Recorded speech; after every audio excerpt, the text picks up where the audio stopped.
Hey everyone, welcome to That Pedal Show. Dan here. Mick here. Hello, welcome to the show. Indeed. You know what we're going to be talking about today. It's digital delay, a little run through some history and why you might want to use some of this stuff. First of all, please go to thatpedalshowstore.com and pick yourself up a t-shirt. I don't know. What about a nice tote bag? Lovely. And some other salesy messages here. It's how we fund this show. Indeed. And also, if you haven't subscribed, a shocking amount of you who watch this show haven't subscribed yet, so please subscribe. It'll be really helpful. Mr. YouTube will be really happy with us. There we go. So we thought we'd have a look at specifically digital delays today. There are so many digital delays out there. Please don't comment and say, well, why didn't you include blah, blah, blah, blah? Otherwise I'm going to cry. I've got that exact pedal. So these are just some examples of some digital delays. Basically, I've broken them down into three categories. We've got character delays, we've got modeling delays, and we've got creative. And they all don't fit neatly into a category. There might be mixtures of some of those categories. But this is a show to help you understand what you might want from a delay and the sort of delay that you might be looking to get. Nice, because I'm looking at this board and when I wake up at 4 a.m. in the morning screaming, this is what I see.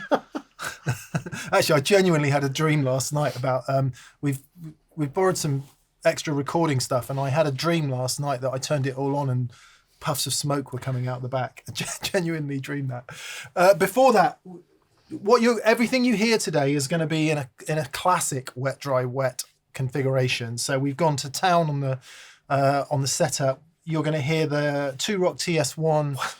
I wonder what the settings are. Banging straight down the middle, and all the delays are going to be left and right going through a boogie power amp and two 112 cabs. If the delay's mono, you'll hear them out of both. If it's stereo, you'll hear them panned. Indeed. And the vast majority of gain you will hear today, and certainly what you heard at the beginning there, is all coming from the overdrive channel of the 2-rock. So we're into the front of the 2-rock, out of the effects send, back into the delays, back into the power amp. Wet, dry, wet. Wet, dry, wet. It's glorious. It's a moment in time. Speaking of moments in time, this is a Myles Kennedy PRS NF. Is it called an NF? Yeah. New F. There's and two guitar. models, an NF53 and a Myles Kennedy, and PRS have lent us the Myles Kennedy to get some noise out of. So we'll see if we were playing it earlier and it sounds pretty cool. So. Yeah, lovely. Lovely. Okay, so let's start. We're going to head back to, basically in the early 80s, there was a bunch of really cool rack delays. Things like the TC2290, the SDE3000, the Korg SD3000, I want to say.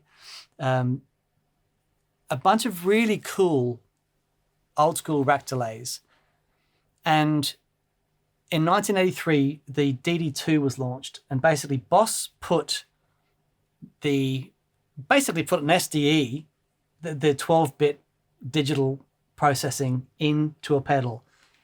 In 86, they brought out the DD3, and it's still 12-bit. This is the new the new DD3T, which is basically a DD3 with tap tempo. Yeah. But it has the same thing. So the reason I bring this up is that I want to talk a little bit about 12-bit delays. Okay. So the first delays were 12-bit. The first digital delays came out that were 12-bit. And it's really important, right? Because we're right on the cusp there. If you think about 77, 78, when the compact pedal revolution happened, all you could get at that point was an analog delay. Exactly. And we know the sound of analog because it's the lovely dark repeats and everything we love about that. Short delay times, that's what you could have, unless you had one of these bonkers, well, they came later, the rack units that you just mentioned. Mm-hmm. And any Duriger rock guitar player of the day would have a flipping refrigerator rack, wouldn't they? With all the gubbins in it. And because those delays, they're cleaner, they gave them longer delay time. So, when the DD2 first came out, followed by the DD3 3 years later, it's a much cleaner, much longer delay time. So sea change, wouldn't it? Massive, massive, absolutely massive. So if you want to play Right. And I'll keep the DD3 on. So this is the sound of the 2-rock and the outside 2 amplifiers on with no delay. We'll see what happens with this.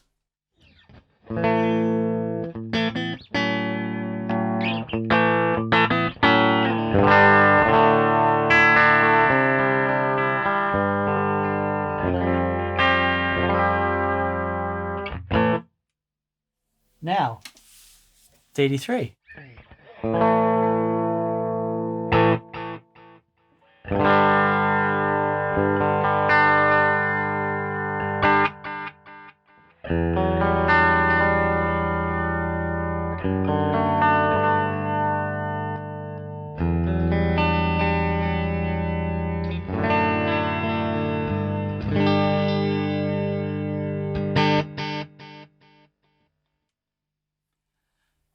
So it has a character sort of that's quite unique. It sounds flippin' amazing. It really does. So one of the things that's often said about digital delays, and we've said it enough, is that, you know, your analog delays, your tape delays, your drum delays, all the sort of mechanical ways in which delay was echo, you might want to call it echo, was created before the digital delay came along.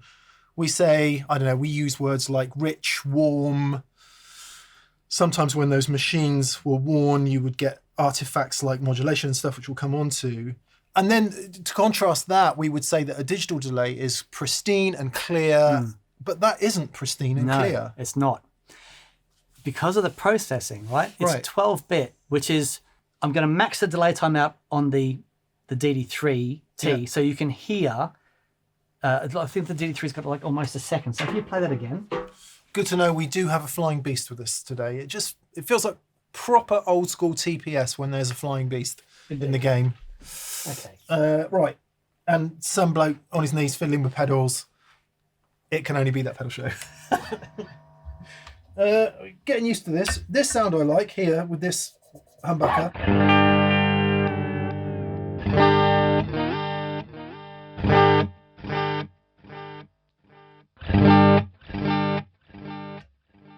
Definitely here. Hear how warm that is? It goes off. Yeah, it really does. It's really good.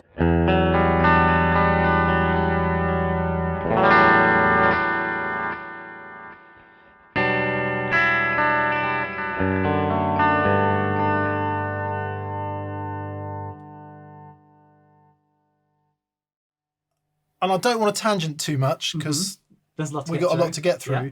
But once you add overdrive, I can see how that's going to sit under a bit better. Go on. Yeah. This is just the 2-rocks overdrive, no pedals.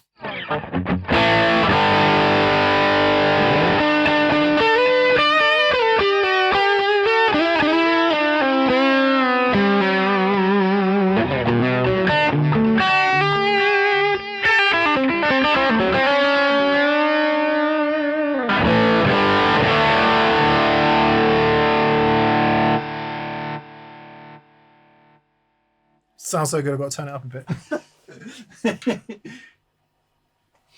Yeah. And it does. And even though when you play some tricky stuff there, There's a lot of delay there, but it sits so nicely. I mean, I guess playing fast isn't really my thing, but it could get messy.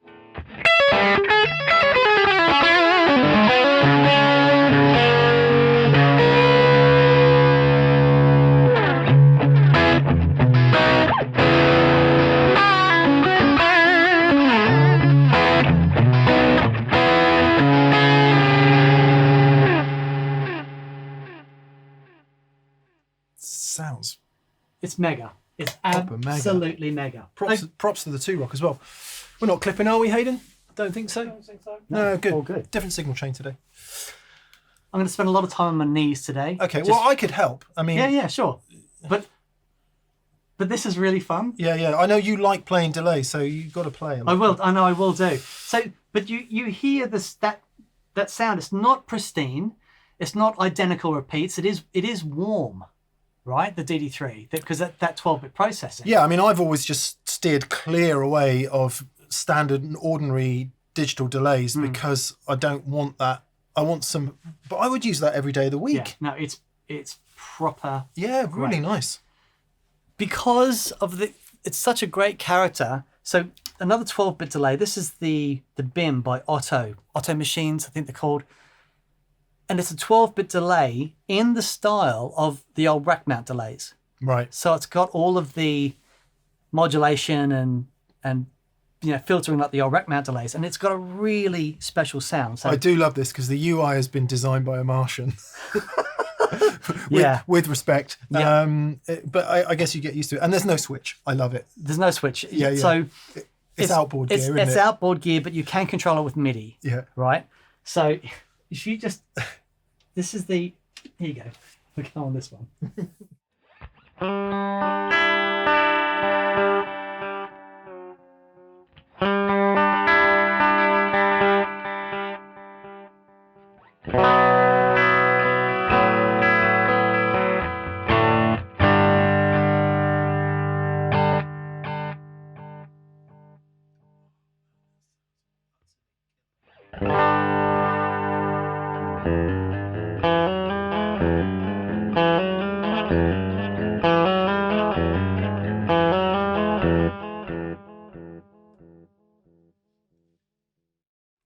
It's really special. It goes off darker, doesn't it? Yeah. Just have a quick. Dan's got a new guitar as well. For those of you who haven't watched in the last few weeks, Dan has a new guitar. It's a Johnny Marr Jaguar. Yeah.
So, just sorry to explain that. I've got 3 foot switches at my feet for the 2 rock. One puts the overdrive channel on, another drops the tone stack out just to give you a bit more gain through the pre, and the other one is the FET, which we haven't used yet. But when you were playing the clean stuff, I just gave you a bit of tone stack lift. Yeah. To get a bit more spongy goodness. A bit more volume too. Yeah. So sure. because it's more dynamic. Yeah. It's louder. Sure. Yeah. I think you were about to answer the question, but on the DD3 there, when it first came out, there was no control for modulation. There's no modulation on it. In fact, there wasn't any modulation on a Boss digital delay pedal for quite some time. No. There's not a tone control on there either. There's on the DD3. There's not. No. It's just. So that's the character of the delay. That's it. That's what it. you see is all there is. Yep. How does that differ with the Auto? Has it got more stuff built into it? It's got lots more. So it's got filtering built into it. Right. It's got modulation built into it. I got that one last year after doing the rig for Ed O'Brien, and he bought all 3 of the OTO Machines thing, and he said, "Build me a board with all of these," and they're amazing. Yeah. So I love that. Are we going to go on to talk about filtering and modulation? Sorry to jump the gun. In a really big way. Okay, so we don't need to hear it in the Auto. No, in a really big way. Other than to say that it does do it. So so we go on from there, and as we know that the computer power has increased exponentially, right? And we go from 12-bit processing, 24-bit now is really common. And if we look at the Chrono delay, it's a really good example. Again, this is not specifically on the timeline. It's just a good example of what happened when we increased the processing power. We got much longer delay times and much greater fidelity So I just want you to play the chrono delay. I'm going to max the delay time, but I want you to hear how clear the repeats in this are. Okay. Okay. So let me just. All right. 2000. That's 2.7 seconds. 2.7 seconds. All right. Okay. I'll try and have play, a go on I'll that. try and play the same thing.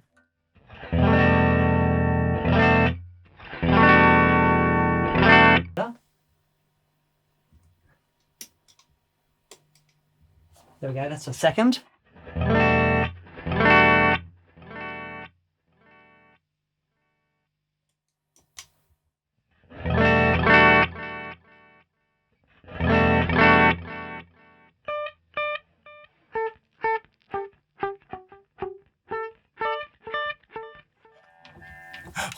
We can't get through a whole delay video without playing some U2. Okay. So what started to appear on these delays, because they're so clean, we started to get filters. Is it unfiltered repeats. at the moment? At the moment, that's unfiltered. I'm just going to turn the lead on again, the overdrive channel, and see. Listen how quiet that is. It's nice, isn't it? I mean, it's a little bit noisy, but That's not compared there. to. Yeah. It's Yeah. amazing. So I'm just going to do what I did before and play some lead stuff and see what happens.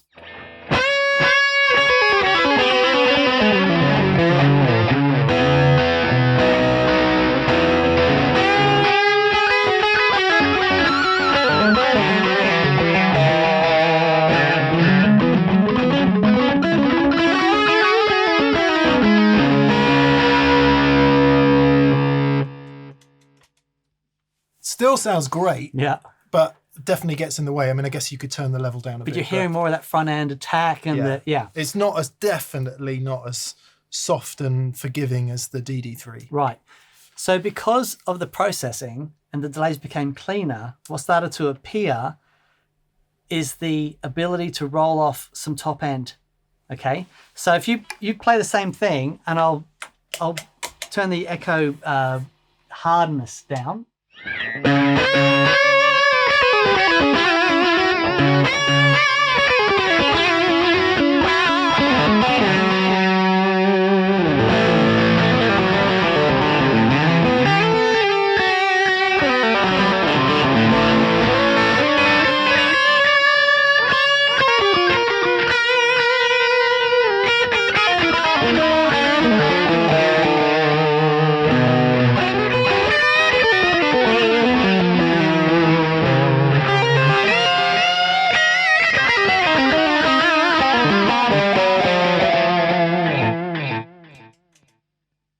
Flaming mess.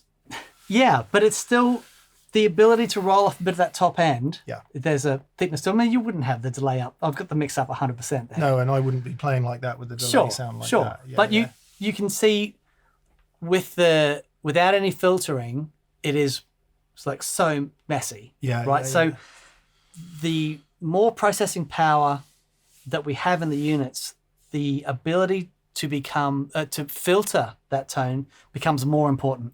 What's its most filtered state? There you go.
It's so much more playable Yeah. in the filtered state. Yep.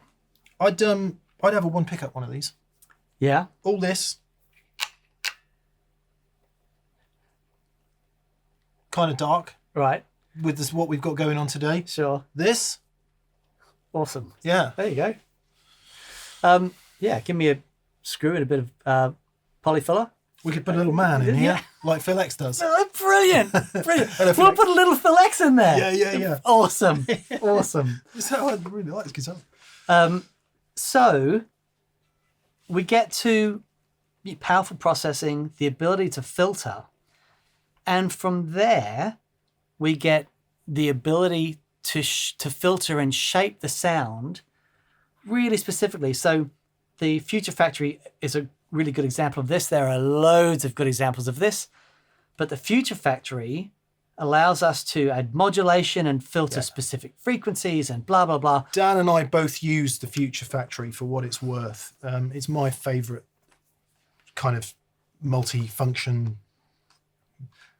I don't want to say do it all because it doesn't do it all, but it does do 2 delays and you can do the filters and like you were saying. So it makes a lot of sense. But it's still, like with these 3 so far, we're still using the character of the delay, right? Yeah. The sound, the delay sound itself, there's a character to it that we manipulate. Yeah.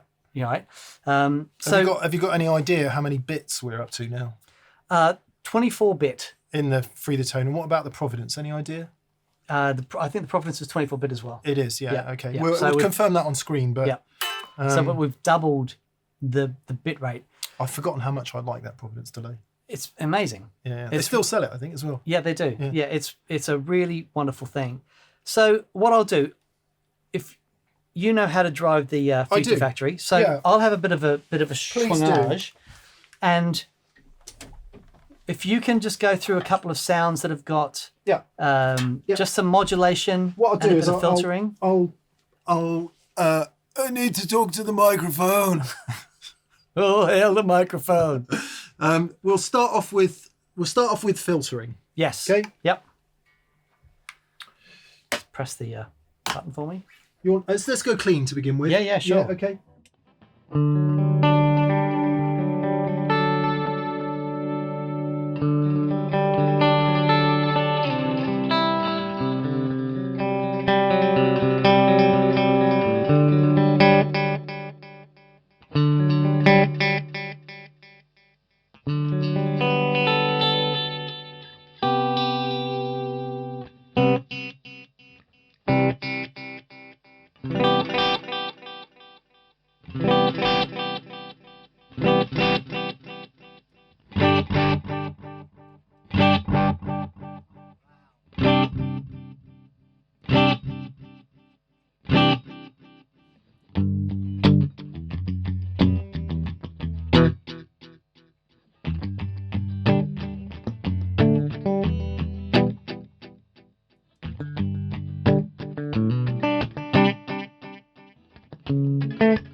What you heard there was some really extreme filtering, and as you could see, it differs on the 2 sides of the Future Factory. You get 2 different options for filtering on A and B delay. Mm-hmm. What we did there is we really boosted the mids, we really cut them, boosted the treble, cut the treble, boost the bass, cut the treble, and that all determines how that thing sits underneath your core note. Yeah. So I've set it up with a little bit of mid boost, a little bit of bass and treble cut, which would be a step towards an analog delay. Yeah. But what's amazing is that at this point, we're actually EQing. We're not just filtering.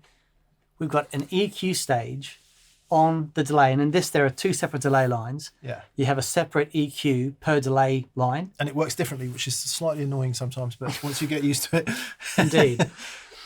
But the reason that we can do this is because the delay itself is so clean. Yeah. Right?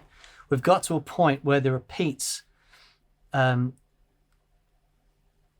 signals come in, it's been digitized, but there's so much processing power that what you get out the other end is a really good replica of what goes in. And keep in mind that EQing or the filtering only happens on the repeat. It doesn't happen on your core note. So it happens on the sound that's repeated. And just to reiterate the point, why would you want to do that? Well, I don't want to mess with my original signal, right? But when the signals split and we EQ the repeat, it means that we can change the way that it interacts with our original sound. So it might be that we want an exact replica doing a time-based thing. It might be that we just want a floaty thing that sits underneath that doesn't get in the way.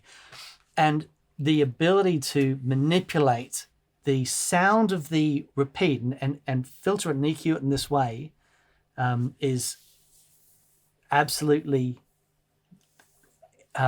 it's a huge thing. Yeah, because we were tied to Boss's decision in the DD2 and 3. Well, they simply, in the DD2 and 3, because it's 12-bit, it's like we need to try and get as much fidelity out of this as we can, because we saw that at the larger delay times, it was still really warm. I mean, it's an amazing sounding thing, and it's, as we can see by products like the OTO and other things, the 12-bit thing has really come back in fashion because it has a sound. It sounds and that's amazing. the point. So the 12-bit delays had a sound, and we'll come on to talk about modeling in a second, but you know, the Echo Rec had a sound, the tape delays had a sound, all the classic, the analog delays had a sound. So by putting the functionality in, you can take a step towards replicating some of that. That's the point.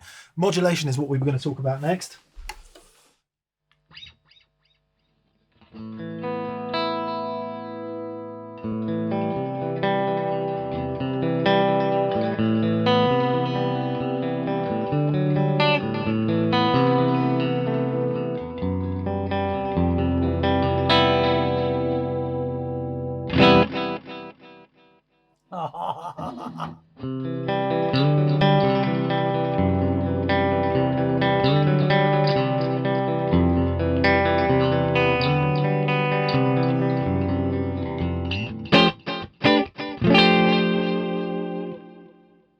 Here's modulation on.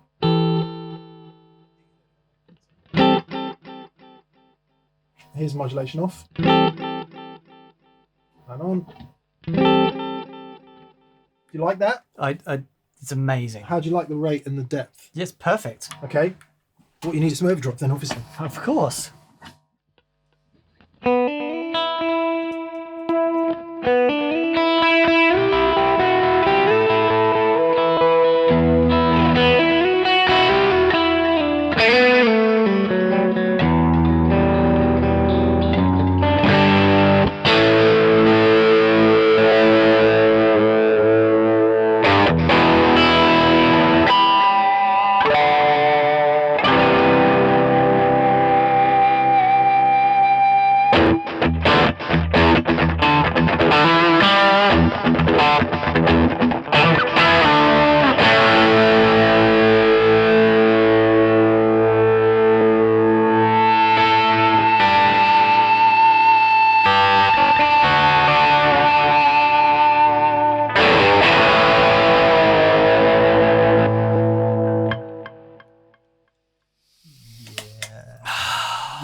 Far out, man. Yeah.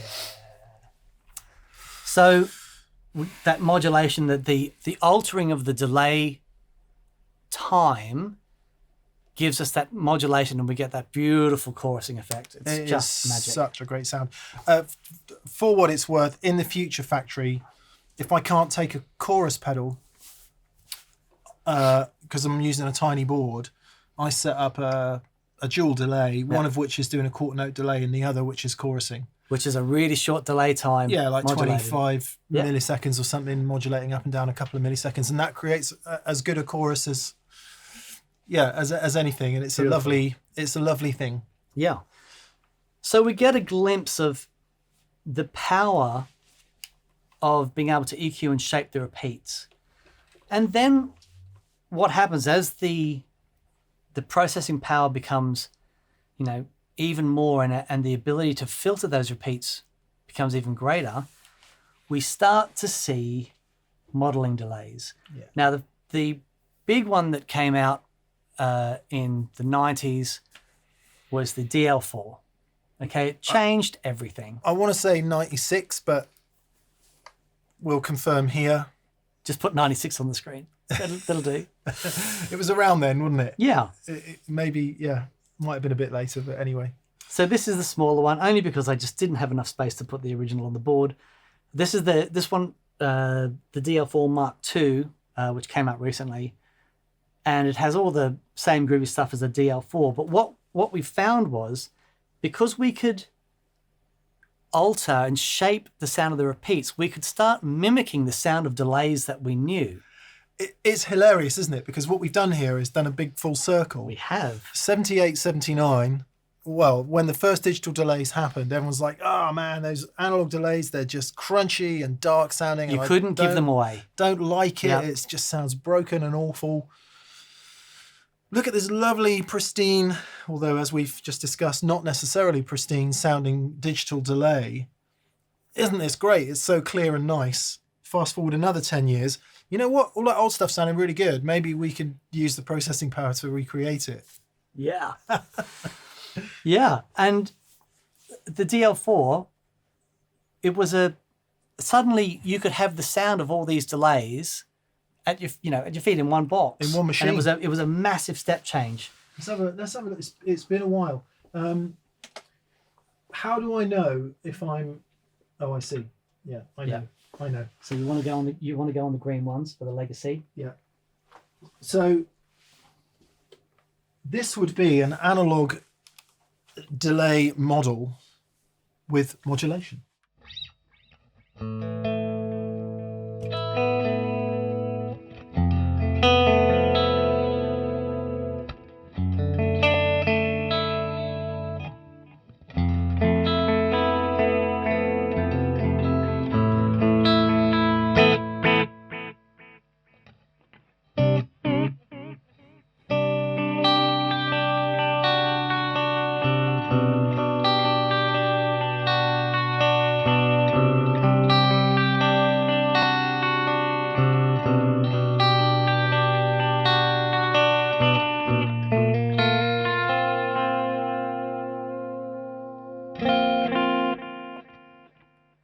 Really nice. It sounds really good, doesn't it? Tape echo.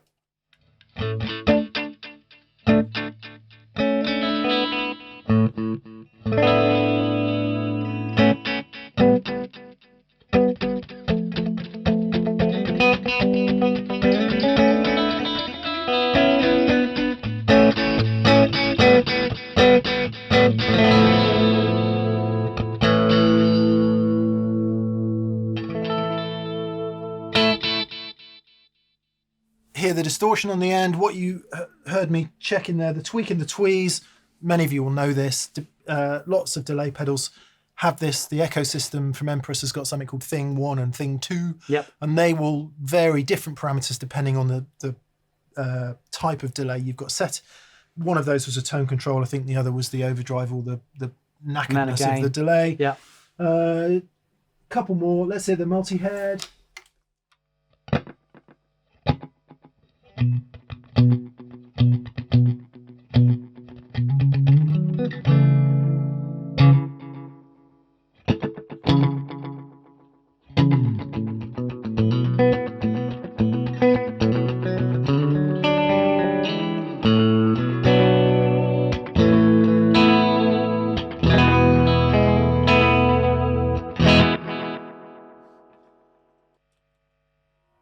Bringing us full circle, the vintage digital.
You should be Tape machine. Can't you dial the go? Keep going.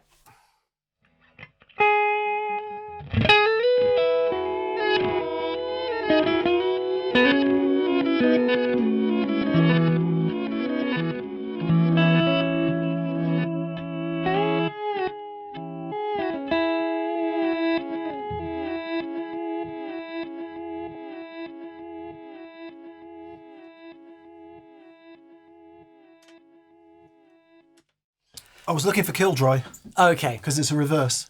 Right. Okay. So that's a really good example of we're going to now use all that power and that power to shape the delay to get a whole bunch of different delays in one thing. So we've taken a step away from the character delays. We've got the character delays as filtering. Now we've got so much processing that we can shape the delay in any way that we want. This sounds like an Echo Rec. This sounds like a tape machine. Do they say the Mark II sounds exactly like the Mark I in the legacy modes? I don't know. I remember them. To me, the original DL4 just had a sound all its own. It does. And as soon as you heard one, you knew that's what it was. Sure. That one seems to be more high fidelity, at least what we were hearing there. It Maybe might it's be this also, lovely but rig. this rig is just far out. It's amazing. Yeah. So from there, we sort of come like full circle to we use the processing power to model specific delays. Okay, so one of the things, so we've got the Halo and the SDE 3000 on here. So the Halo, our dear friend Andy Timmons, and this is a collaboration between Andy and Robert Keeley. And even though it does a lot more stuff apart from this, the main sound is Andy's old memory man's. I don't want to say memory men. It's not here. Dan's got an original one. Oh, it's out in the thing. Yeah. Old electro-harmonics thing, about yay big. Yeah. And Andy uses two of those to get his like stereo delays going. But being old analog devices, and they're temperamental, and the bit of not a huge amount of headroom in them, and they can be a bit of a pain. So what Robert's been able to do is mimic what's going on with the memory mans, because it's, I don't know, memory men. He's been able to mimic, and they spent so long getting into exactly the sound of Andy's specific for what it's worth, when Andy was here, we did a really good show with him. Actually, we did some live dates with him. We sat down for ages and tried to do it in the Future Factory, and we couldn't quite, even when he's there saying, more modulation, less modulation, more treble, less treble. We sat there for ages trying to get the specific sound in the Future Factory, and it was off. We couldn't get it. So whatever they've done in the Halo, they've spent ages getting it right. They really did. I remember talking to Robert, and because I introduced Andy to Robert. Oh, so it was you. Oh, so it was me. But and they were working on this for years. And Robert called me and he said, it's been amazing working with Andy, because Andy's ears are like, his ears are just literally on the side of his head. It's incredible. Like that they are. But Robert had assumed that it would just be a bit of filtering, and then it's like, no, it's like working with Andy to get it right.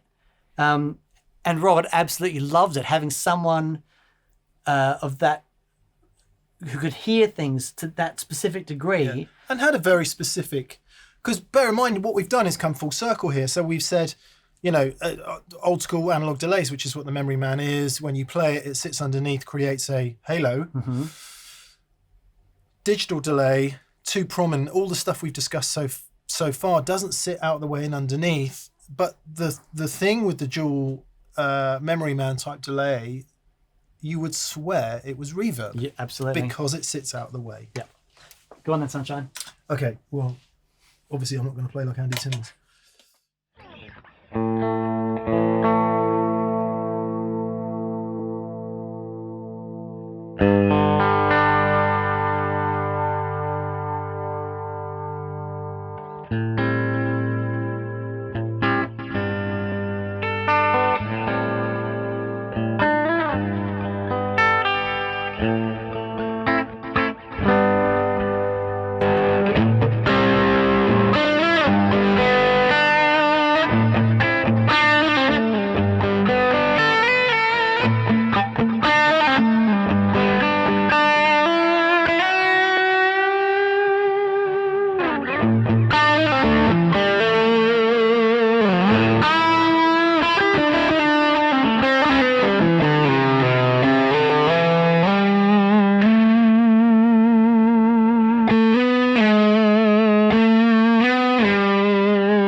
Deliberately playing quite a lot of notes there just to underline the point. And you heard when I played the single note at the end, listen to how it goes off.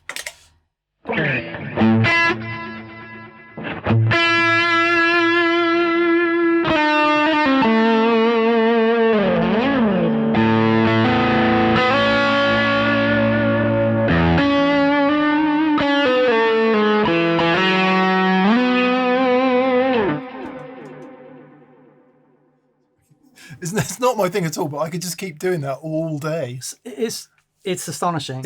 Yeah. Now, we've got to remind ourselves that's a digital delay. Yeah.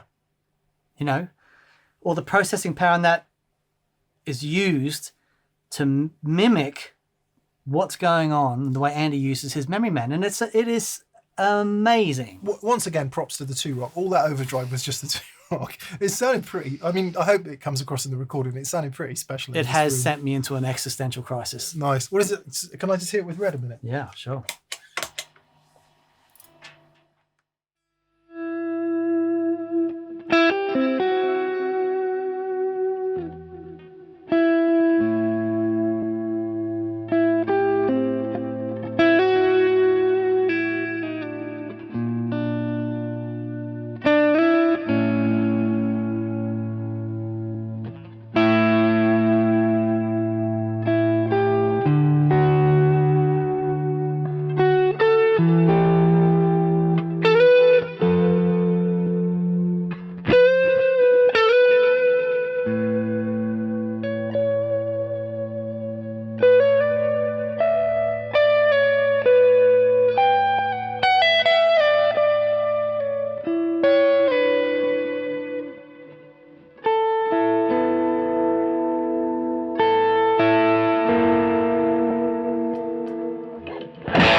Oh, it does. The neck pickup in red sounds extra specially lovely, partly because he's got the tone pot disconnected, so you do get more top end through. But I don't know. I'm just maybe my hearing's failing. All I want to hear is bridge pickups at the moment. Really weird, isn't it? I just like the bite. Yeah. Yeah. In any case, there is no. Just to reiterate the point, there is no reverb anywhere in this chain or in that amp. Yeah. That was purely created by chaining two delays together and affecting the repeat sound so that it sits underneath and gives you that lovely, says it on the top, halo. Yeah, it's magic effect. It really is a magic sound. Yeah. For what it's worth, Andy has his delay level on an expression pedal. Yes. So that depending on what you're putting into the front of the delay, it might be that the delay is too much or not enough, and therefore he can affect the delay level with an expression pedal. Yeah. And that's a really great way to do it. And we haven't looked at expression pedals with this lot. I mean, I think most of them can use an expression pedal to some degree or another. Yeah, and it might not necessarily be just to affect the delay level. It could be anything from, well, could be any number of parameters. Of course. Yeah. So that's the Halo. Now let's have a look at the SDE 3000. So Boss has the rack delay, the original SDE 3000, and Boss decided, because what happened is a lot of players, like say Steve Vai, would have two of those in his rack and use them in stereo, right? So Boss thought, why don't we put two SDE 3000s in a pedal? Do yourself a favour and watch Boss's videos with Pete Thorne. Yeah, on the SDE. It was released this year, and quite often manufacturer demos can be a bit kind of, buy this, it's brilliant. This is a real piece of art, what they've done with these videos, and Pete's playing in it is off the scale, particularly in the Van Halen sections. Yeah.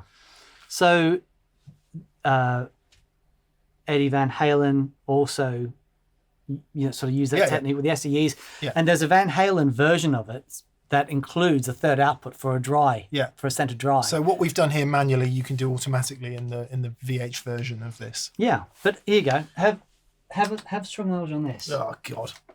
Yeah, I mean.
Sorry, you hear me struggling to play anything approaching rock guitar, but tell you what's great about that is with loads of overdrive, we use the DCX to boost the 2-rock there. You can play loads of notes, it sits underneath. So what was that, a stereo? Yeah, so basically you have delay 1, which is the settings there, which is controlled by these knobs here, and then delay 2. And so they're completely separate. You can tie them together, but they're two stereo delays. So there's 4 delay lines in that. Wow. And actually, Matt at Boss has sent us a diagram so that you can see how the delay lines interact. So if we just hear what it's set up to do currently, I'll just play. That was all hard to understand what's going on. So.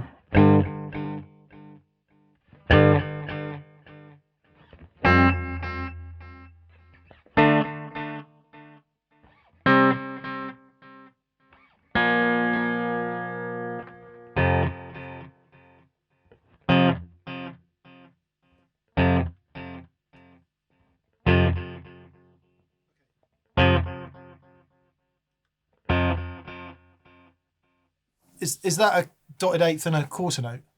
It's around that. I don't know. If you tap now, will it tap both of them?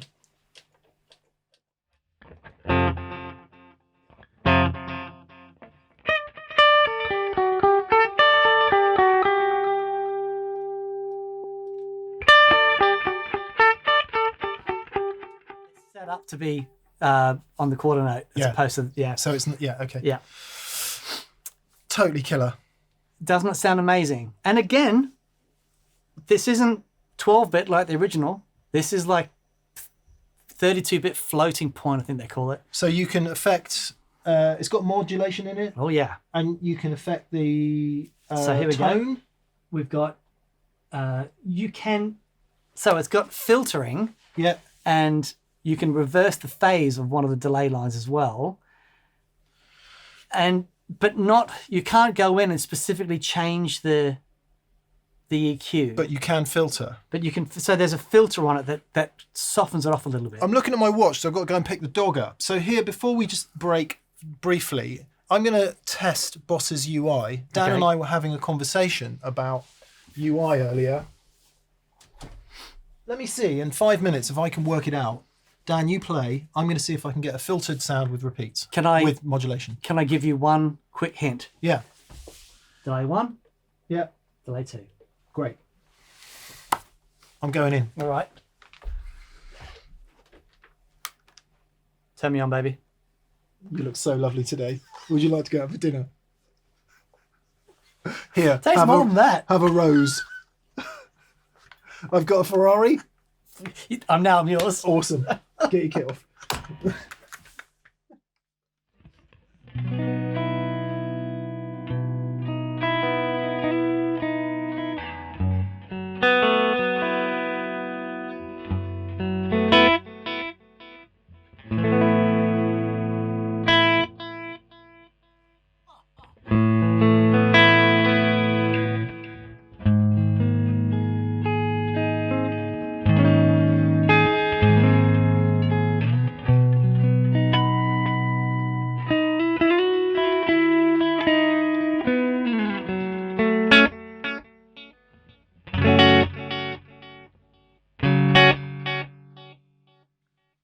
Is the filter set, or can you change it?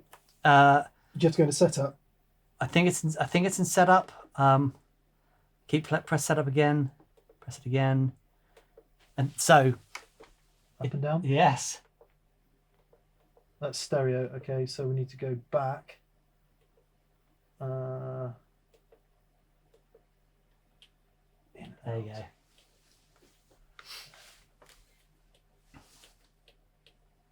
So unfortunately, it will be in there. It's not intuitive. I can't work it out. So because the UI is directly lifted off the rack version. Yeah. Ah, that's really annoying. So how do you change that flipping filter then? Anyway, it doesn't matter. Right. So there's delay 1 with modulation. Yep.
I was trying to do different rates and depths on the two filters, but they're tied together at the moment, so there must be a way you can turn that off.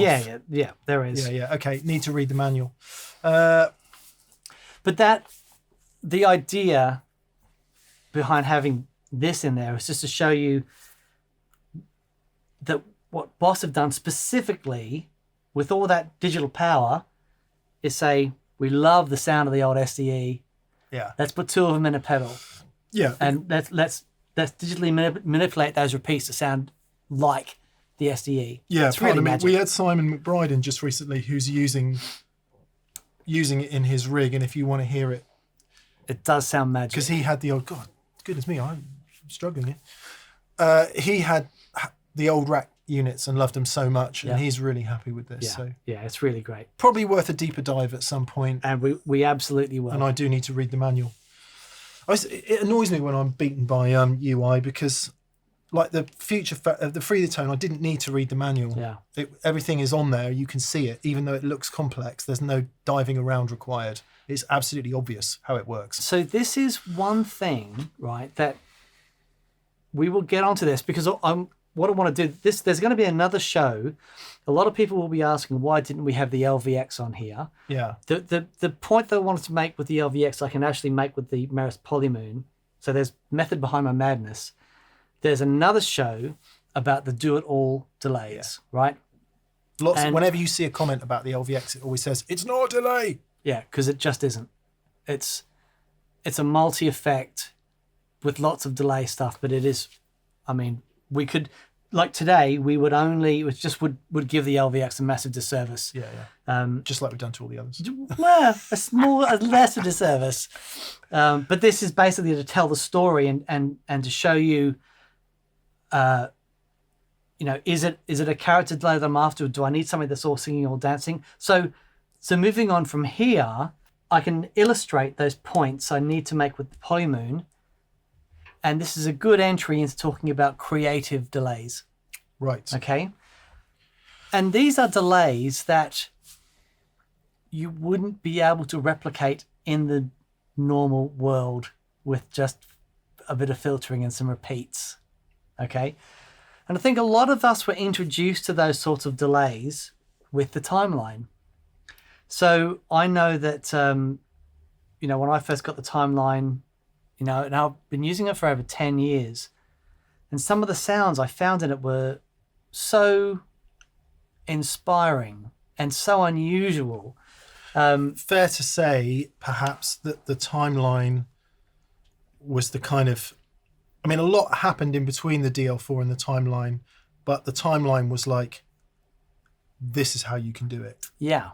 Because it's got all the modelling stuff in it, hasn't it? It can do tape delays and multi-heads and all of that. And that's where it begins. Yeah. But you're saying it goes further. Yeah. So it's like, for example, if we let's pick. So this is the digital tape on the timeline, for example.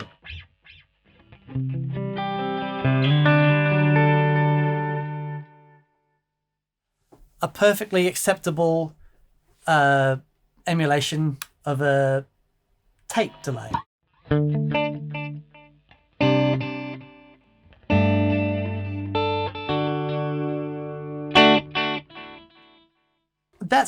That's all great. But then I remember going through some of the banks on the timeline, and then this sound popped up.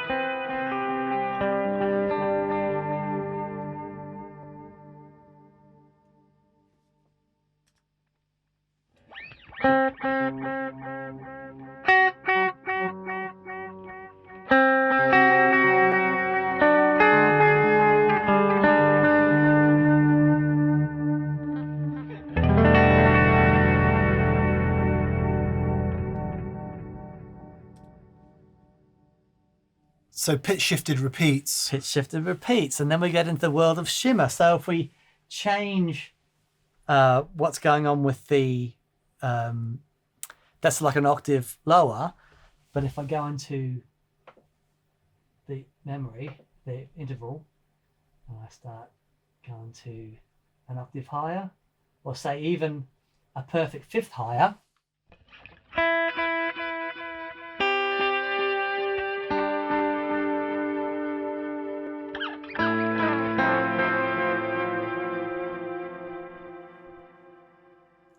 and that's the first time I'd really played with those sounds, and I just found them. I'd lose hours. Just to make the point again, there's no reverb on there. That is created reverb. with delays. Exactly that. Exactly that. Yeah, I mean, think about the paradigm shift at that point.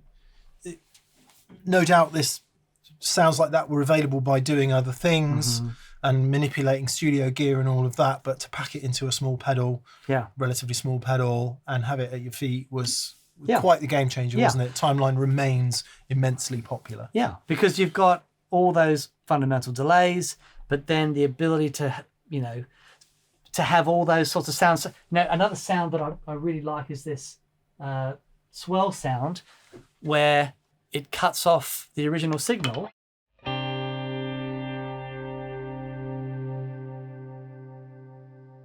Now, of course, that won't happen because we've got the dry 2-rock going. But yeah, there's some really great sounds in that. So this is like an all-in-one thing. The new DL4 is very similar. The echo system. There's a bunch of really great delays. The LVX as well. Boss DD500. Boss DD500. Yeah. There's a bunch of really cool delays that do this, and we're going to do a show specifically about the do-it-all delays and just see where the strengths are. That's a show that you're looking forward to immensely. I can't wait.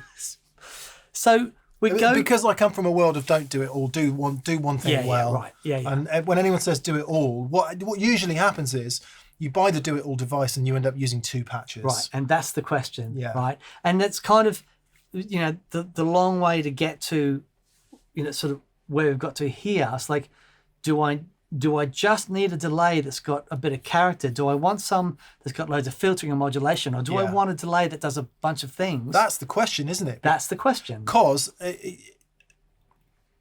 if you stay in your head about it and you buy off the spec sheet, of course you want the delay that does everything. And you're going to program it and you're going to use the MIDI switching and you're going to do all of that. Yeah. You're going to program up all your presets. And some people do that. A lot of people never quite get there and just pick 1 or 2 sounds that they like. Yeah. Before we move on from the timeline, can you just show us a couple of the sounds you really like in it? Yeah, sure.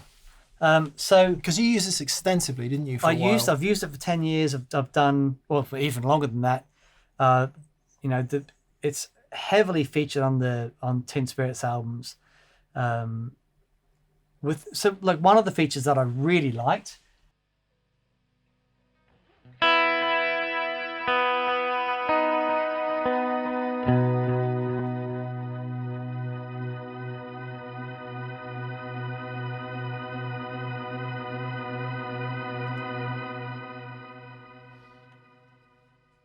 It's a really simple thing, but as you just hold down the preset foot switch, you get infinite repeats.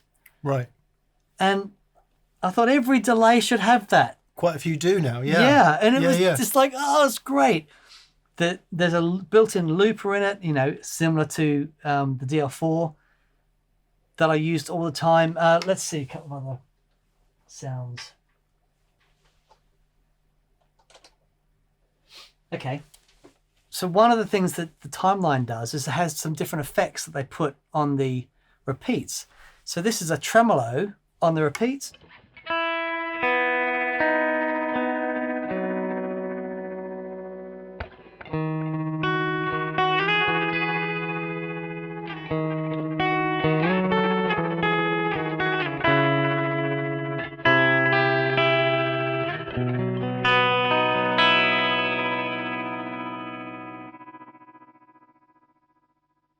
So cool. Isn't it cool? Before your multifunction delay pedal could do that, you would need some way of sending the delay pedals off to something else to get tremoloed and then come back again. Yeah. And there are delay pedals available that have a loop in them where you can do exactly that. Previous to that, it was basically outboard gear in a studio where you would create quite complex signal chains to do these amazing effects. Yeah. And I presume that's partly where some of the inspiration comes from, because these were things that people like Brian Eno, etc., were doing to create that sound. And I used Brian Eno quite specifically because I think, didn't he partially invent the shimmer sound? Yeah. Along with whoever else it was. Yeah, there's someone else in the room at the time. But that idea of being creative with the signal path and chaining all these things together just to see what happens. Yeah. So that isn't available in this, No. all that. I think there are in the Mark II there are elements of all that it, stuff. but in Mark I less so. Yeah. Then we start getting into digital modeling where it's all possible, and then we're in a new paradigm. And what that new paradigm ushered in, when people were messing around with these sounds, they were like, I know for myself, when I first started messing around with these things, I found it so inspiring that I wrote songs about it. There's a single that we released called Summer Now, and the whole thing was written around a sound in the timeline. And you just get lost for days. And then what happened was a bunch of companies listened to Summer Now and said, we need to be like they Dan. did. They said, we love that. But a bunch of companies clicked that there was an element going on with that creative use of delays and putting different effects and stuff in the feedback loop of delays, of creating these sounds, that they would release these delay pedals that are just that single. Yeah, and then it blossomed, didn't it? Absolutely. Yeah. And so then we move on to, like the Polymoon is a really good example. There is so much going on in the Polymoon, and it is just about exploring and being creative. All right. So, we just heard then a tremolo on the repeat. This is what's going on with the Polymoon.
That's a delay pedal. That's as close as I've come to actually sitting in an IMAX and watching a film. It was really like that, the way it was all going there. So we got multiple pitch shifting, multiple modulation. Got pitch shifting. You got flanges, phases.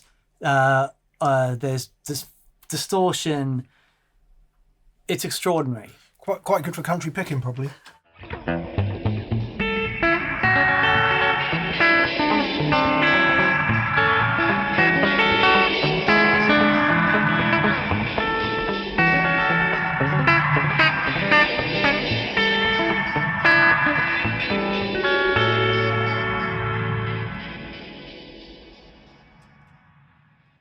I actually think that's what Paul Reed Smith had in mind when he designed this guitar.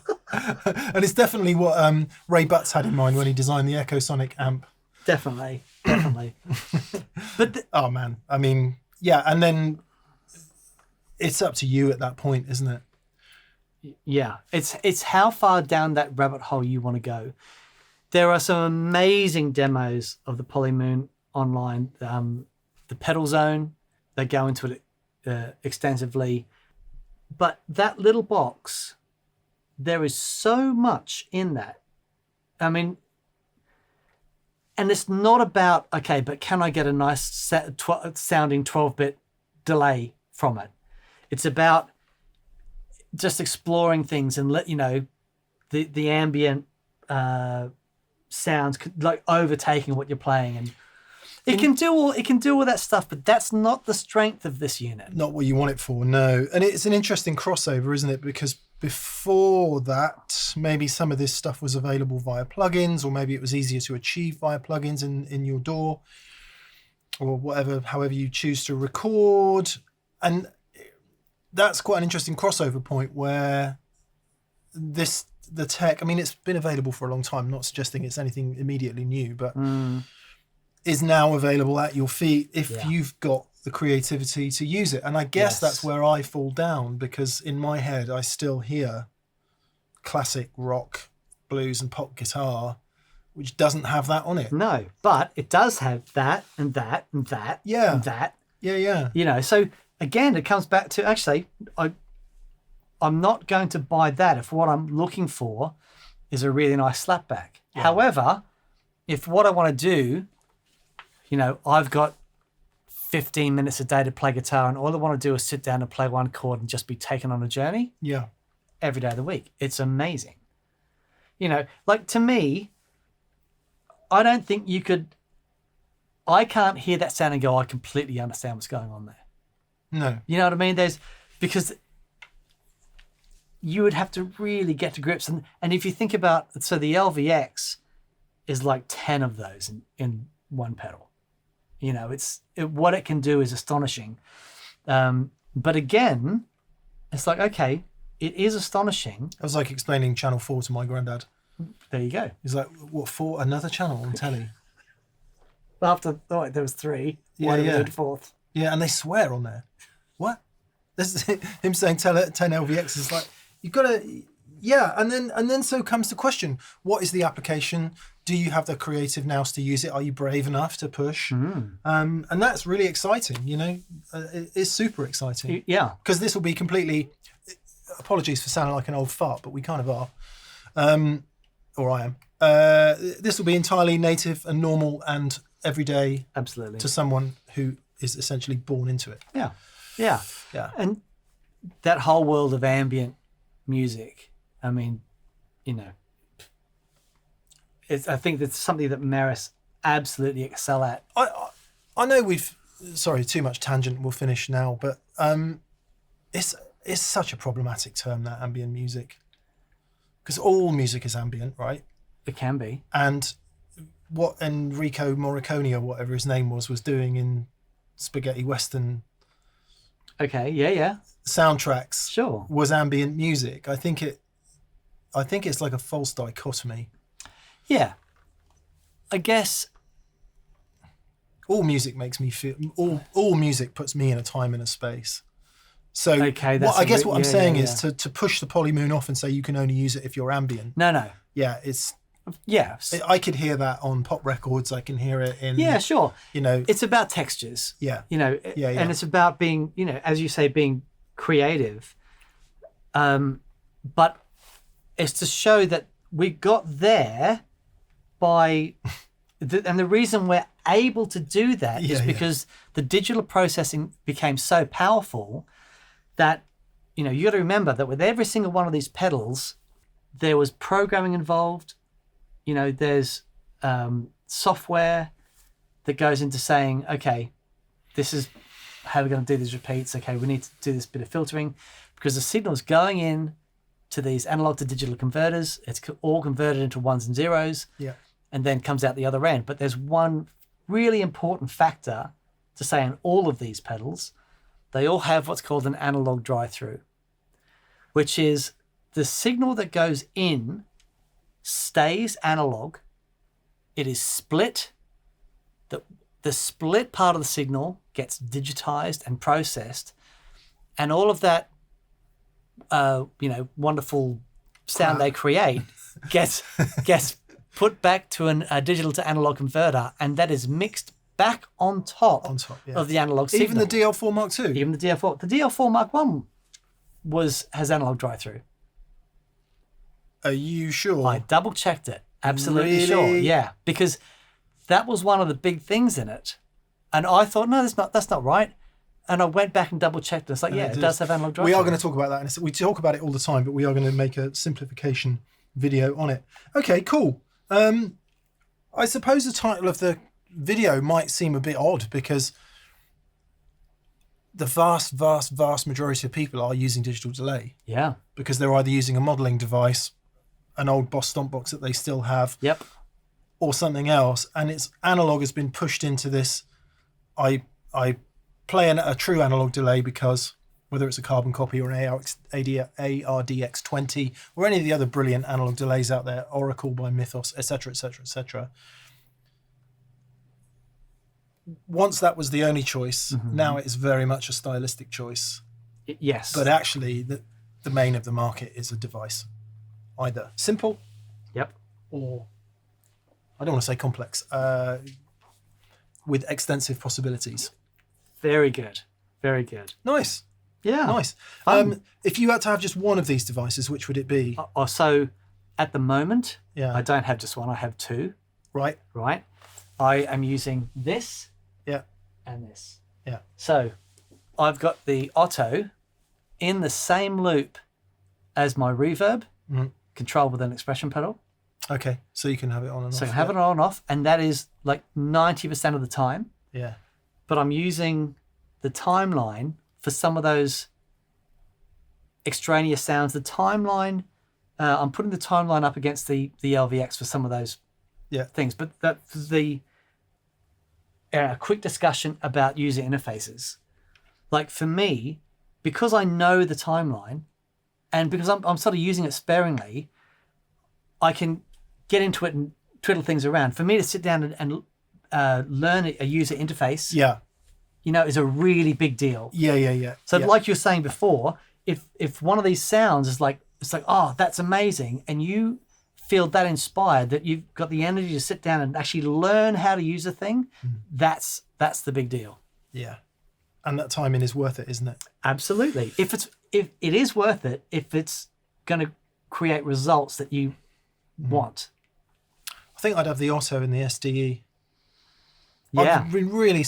I've heard the SDE twice now. Once with Simon McBride playing it and once with us playing it. And both times I've gone, I like the way that sounds. The Otto is something special. Yeah. Really special. Yeah. Yeah. I'm really enjoying it. But I'm the same. I could interchange the Otto with the SDE. Yeah. Is it stereo, the something. Otto? Yes. Yeah. Stereo 12-bit. It's no, it's really great. That with the CXM 978. Man, it's outrageous. Cool. All right. So whistle stop tour of digital delay, why you might be into it, why you might have got into it, and where you could go next with it. Yeah. Nice, mate. I enjoyed that. Yeah, really fun. The star of the show today, though, that flipping thing. We do have some questions about our amplification setup today, which we both enjoyed greatly. Man, yeah, totally. Really fun. Brilliant. Thank you for watching. Hope you enjoyed that. Please subscribe if you haven't subscribed. Also, a massive thank you to anyone that's gone to thatpedalshowstore.com and grab some merch. Please buy merch. It's the primary way we fund this show. We also are on Patreon. What do they call that? Crowdfunding for creatives. Patreon.com/thatpedalshow if you want to support us in that way. Preferred retailers, if you click the arrow down in the description, you'll see some links to stuff. If you buy stuff using those links, that also helps us out as well, for which we are very grateful. Indeed. Brilliant. Have a great day. We'll see you soon. Bye-bye. Bye.